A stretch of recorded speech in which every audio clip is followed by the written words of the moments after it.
श्रीनाथ जी अपने मंदिर में विराज रहे थे, गुसाई जी सेवा कर रहे थे, इतने में ही एक बिल्ली घुस गई भीतर।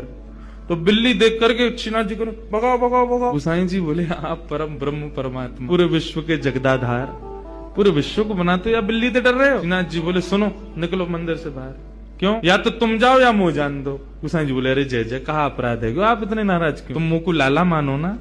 बोले हाँ लाला मानो।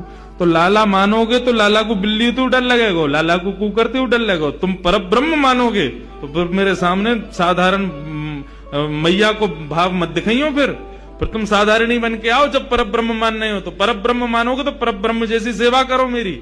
लेकिन तुमने मुंह को लाला मानो है तो लाला को तो चींटी तो डर लगेगा, छिपकली तो डर लगेगा, बिल्ली तो डर लगेगा।